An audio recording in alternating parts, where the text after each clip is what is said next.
What's going on, everybody? This is Fragged Out, Swagged Out, and you already know why I'm here. Today, I'm going to be discussing a new house, new to me. They've been around for a while, 2013, maybe even earlier, and but I just come to start using this fragrance. I was introduced to it by Essential Notes, just by recommendation, just in conversation. We were talking about certain oud, fruity fragrances, and he said, "Hey, have you considered this one? Have you even heard of it?"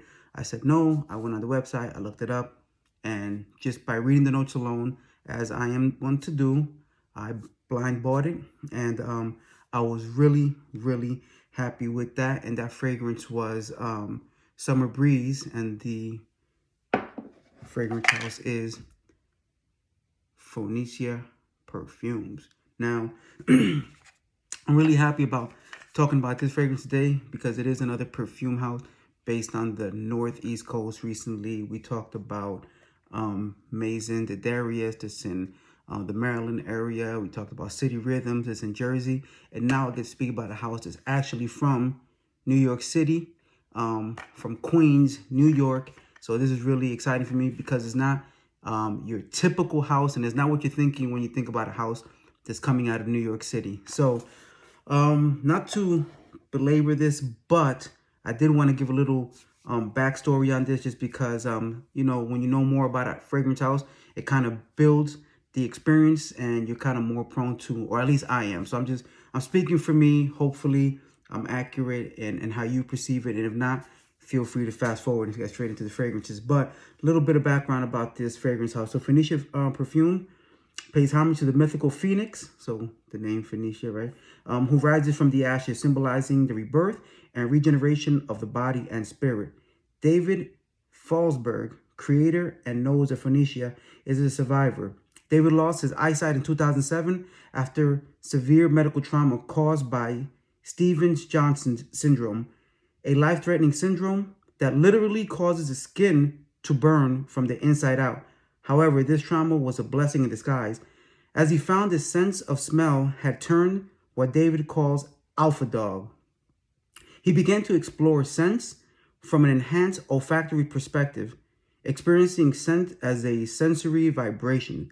After years of recovery and with his eyesight restored, David now uses his newfound gift to create fragrances with no boundaries nor limitations. So this man right here literally lost his eyesight and kind of turned Daredevil on us, and kind of how Daredevil sees with vibration, he was able to smell that way. You know, that's just my added, but essentially it enhanced his sense of smell, and he kind of fell in love with the process, fell in love with fragrances, and after getting his sight back, he kind of delved really deep into it. Now, accolades the company does have from Kafler naming them best discovery of 2013, to an article on Fragrantica. Through there's several. You can go to the website and see. So why are they not more known? Well, we're going to talk about that right now. So this company does stuff that a lot of companies don't. One of those is that all the perfumes are EDP. Over 80% of the oils, absolutes, or they're just, it's all natural. It's all natural, very rich, very strong, very aggressive smell sometimes. This is not for the person who wants to wear, you know, all the blue fragrances, all the aquatic fragrances, all the club fragrances. This is more of an artistic take and a really deep look into oud and what they can produce with the ouds. And a perfect example, of course, is this Summer Breeze, which they did something really beautiful with that. So if you have the opportunity, I would definitely check that out if I was you. So, like I said, I purchased Summer Breeze. I spoke about it briefly on one of our oud fragrance Friday night ouds, and Phoenicia Perfumes actually reached out and said, "Hey, if you like that, we have some other stuff if you'd like to check it out." Now, full disclosure, they did send me this, but just like anybody else, they run the risk of me not liking it and giving you my honest opinion. So with that said, I'm going to start from what I loved to what I did not love. So off the bat, the one I blind bought, which is Summer Breeze, And I'll get to the actual notes as they have it here. Apricot essence, tangerine oil, peach aldehyde, plum blossom, gablum, agarwood, sandalwood root, tobacco tincture, patchouli, vanillin.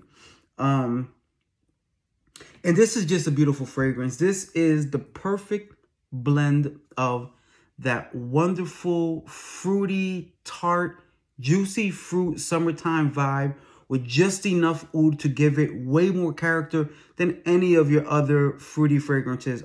Does it have anything that competes with it? There's a couple of companies that do similar things, so I'm not saying it stands completely on its own. But what I am saying is that this kind of composition is very different from your typical fruity fragrances, and it's also very different from your typical oud fragrances. So they do something where they mix two different worlds and create this really beautiful balance in the middle. You know, it's oud, but it's not a funky oud, or even it could be just a little, but that blend of that tart and that fruitiness from the peach, from the tangerine, from the apricot, it just livens this fragrance up. It makes it usable in the summer. It makes it a sexy fragrance.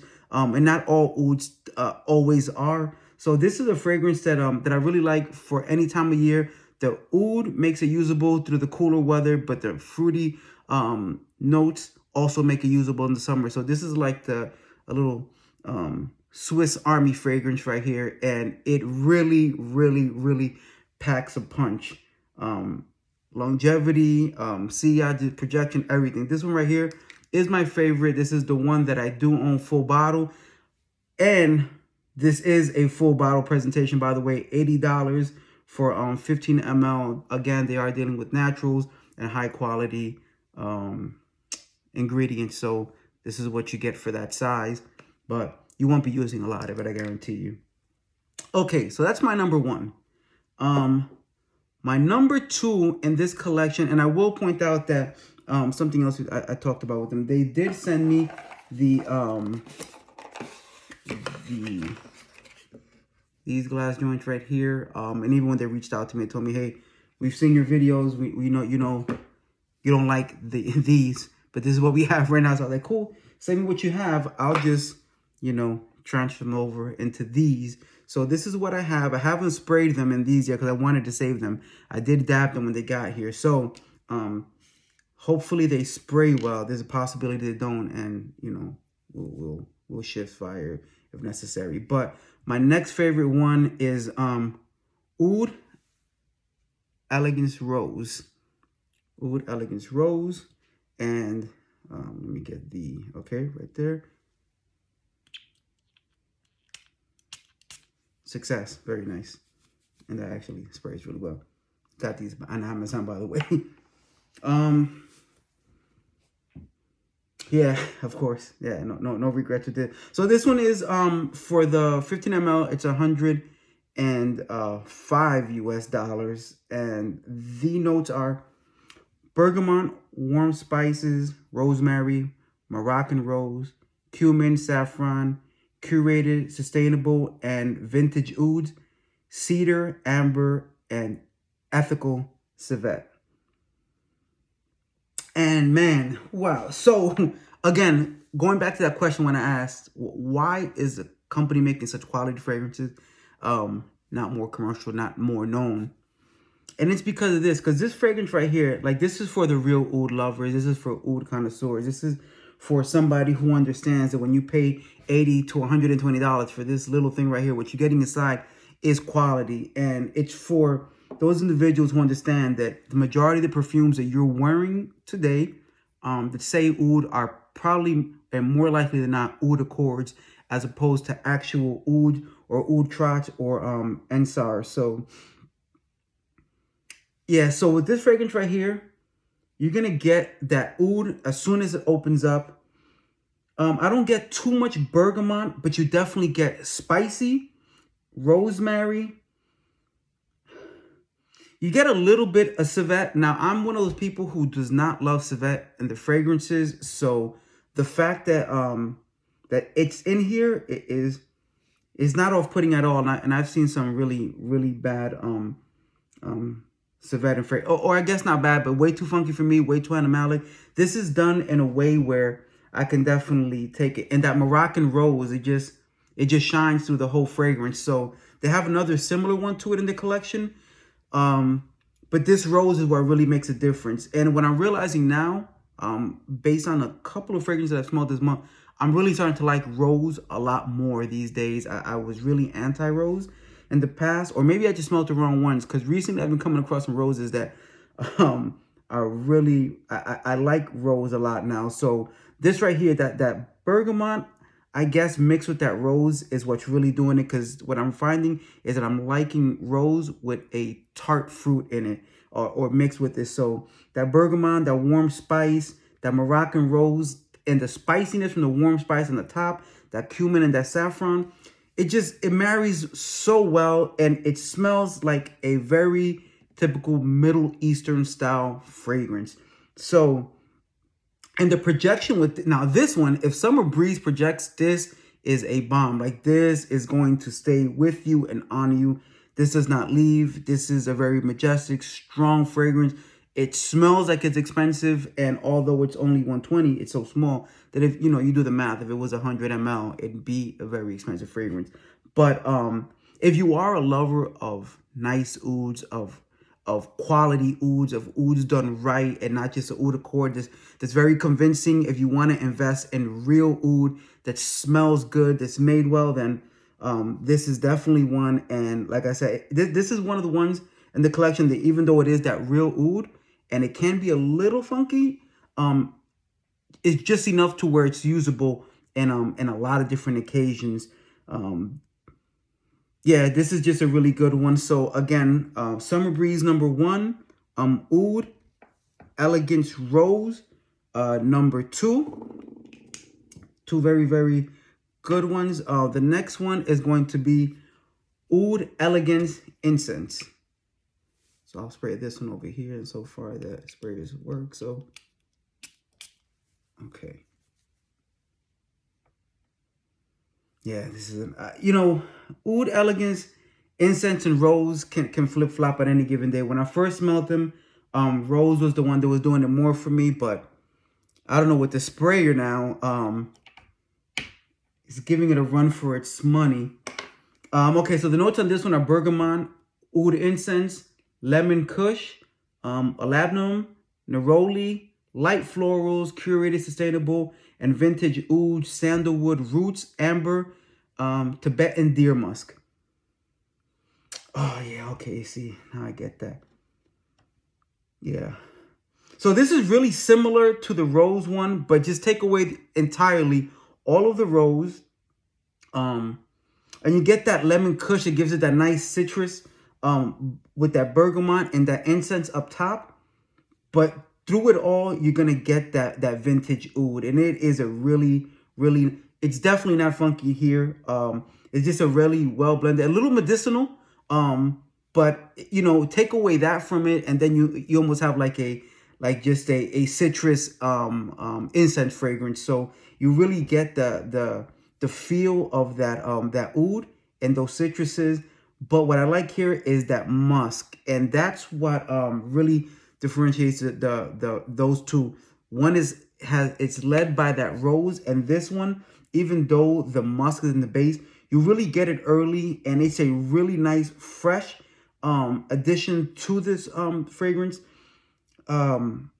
Yeah, so again, you're gonna get that lemon kush, that oud incense, that bergamot, those ouds, and again that Tibetan deer musk, which is really nice. It has amber. I'm a big fan of amber. I don't really get amber here, and of course this is the opening spray, so you might get some more down the line. You can definitely tell that there's something there, a little darker in the base.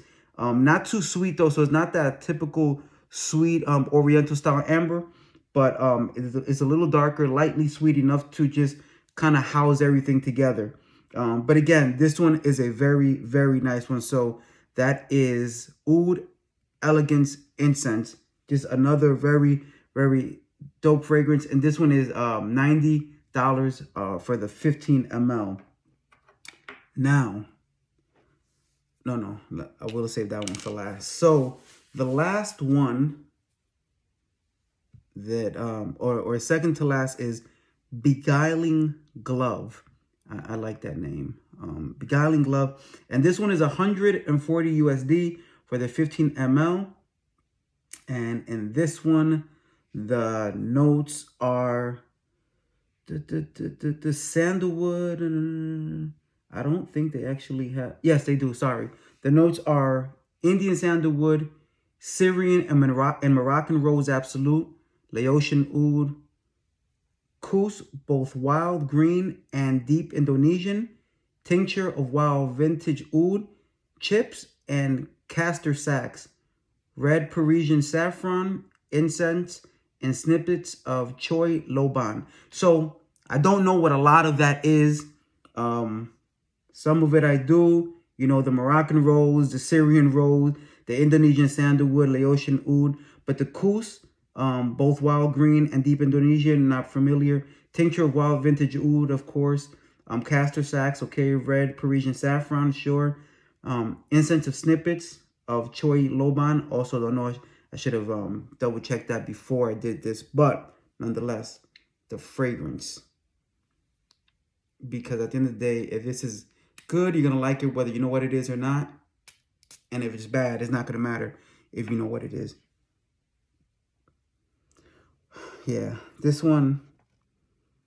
So I will say this.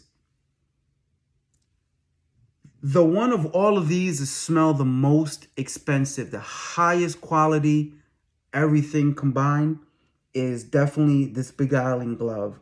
This is something special. And the rose here, you know what? I take back everything I said in the past. I like rose. I like rose. Or maybe I like their rose, but I like rose.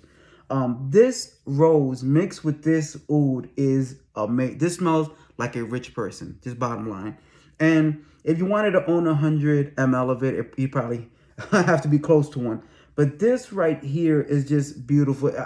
It's hard to really break down each individual note because of the blend. But if you know Laotian oud, if you know Moroccan rose, I don't really know the signature of Syrian rose, but I know Moroccan rose. That sandalwood, that just everything comes together. Listen, if you're going to sample anything in this house, I'm going to tell you right now to go to two extremes.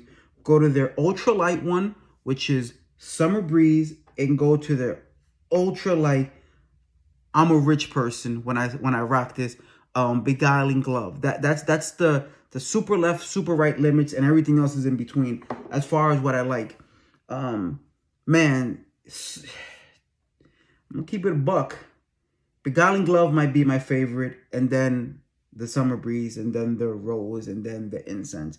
This Beguiling Glove is, yeah, this is serious, man. This, if you like, again, this is for the oud lovers. This is for the oud connoisseurs. This is for the people who don't look at, you know, Macy's, and when it says oud, believe that's oud. You know it's not oud. There's no way you can make millions and millions of bottles all around the world of oud and still have agarwood tree standing. It's impossible. You know it's an accord. Let's be honest. So when a company comes around that's using real oud and it's bumping like this, like get with it or don't get with it, but don't talk later about how fragrances don't have oud. They're there. You just don't want to pay, you know, $140 for 15 ml. Let's, you know, put everything in perspective. This is amazing. Beguiling Glove is for sure my favorite. I take back everything else. Summer Breeze is still a banger, but it's two different worlds. This is mature. This is, I'm an older, rich dude, but I got style, I got class, I smell good. I don't smell like an old person.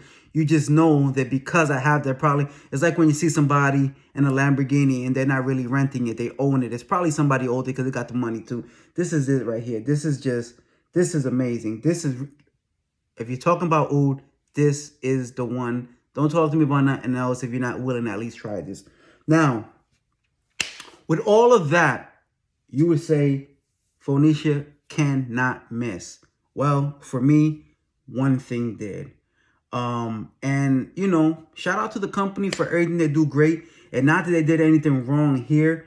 this just is not for me. This is for as much as I like dark fragrances, I like the uses of oud and you know, all these other fragrant notes that can come out kind of dark. And man, this one right here, and I'm just put a little tiny bit right here by my thumb, is not for me. But it might be, not even that it might, I know it's for somebody. But first of all, yeah, I don't like florals like that, and I definitely am not a big fan of white florals. So this fragrance right here is Sambaco Extrait. So, you know, jasmine sambac off the bat. So let's see. The notes here, incredible X-ray features a super grade of sandalwood and a big shot of indole, jazzy sambac, sambac roux, orange flower, neroli drizzle of rose and tuberose, black pepper, blood orange, Vietnamese, crassa, oud, and ambergris. So there's a couple of things that I don't really love. I'm not a big fan of ambergris. Not that, you know, a lot of people do it really well, but it's just not one of those things that I go for. Neroli is one of those things that is very touch and go with me. But orange flower is not something that I'm really about. Sambac of any type, like jasmine, is just not my thing. So it's just, there's a lot of things here that are not tailored to me. And in the end, this seems very animalic to me. It's just like, as much as I would like to like it, because it looks like it's a high quality fragrance, and it is, it's just not what I like. This is not something I would reach for on any, there's no occasion where this is for me. If you're into white florals, if you're into sambac, if you're into any of these notes I just said, nerolis, mixed, then this is your place. And you know, the oud is done really nicely here. It doesn't come off funky, and it blends well with these notes. It's just, it's not for me. So you know, I have no problem bigging them up on everything that they're great and the other fragrances. But again, this has to be my honest opinion, and I informed them of that prior to. But you know, like I said, this is for somebody. That's why I didn't even bother putting it in the sprayer. As soon as I smelled this, I knew like it just gave off a fragrance that does not do it for me. But the other four do. The other four do, and you know, every house that has something I like, I can't own everything, and I probably will not own everything, but I more likely than not will get Beguiling Glove, because it's just a really high level, well made, award worthy fragrance. It's a standout oud. If you're gonna talk about oud and you bring this one out, you have a banger and something that really holds itself down, no matter how big the brand is. So that has been my review of Phoenicia Perfumes. If you've tried it, let me know. If you haven't, check it out. They have discovery sets. They have the samples. It's worth checking out if you have the money for it. Of course, every budget is not built for $150 for or $115 even for 15 ml, and I get that. And maybe that's not your world. That's not where you're at. But if you are there, check them out. See what you think about it. Feel free to respond or to leave a comment to tell me that I'm wrong. I'm not above being wrong. I'm fine with that. I'm also not going to go defend myself if you tell me I'm wrong. That's also fine. I respect your opinion as much as you don't respect mine. It's all good. I'm here for it. But if you stood through for the entire video, I appreciate your attendance and your attention. And with that, if you're interested in getting one of these samples that I talked about, put it in the comment. Tell me which one is the one that stands out to you, and we will look into sending you one of these samples. With that said, thank you very much for coming through, hanging out with me, and listening to my long breakdown of Phoenicia Perfumes. This is one of my longest videos, I think. But thank you again. I'm fragged out, swagged out, and I'm out.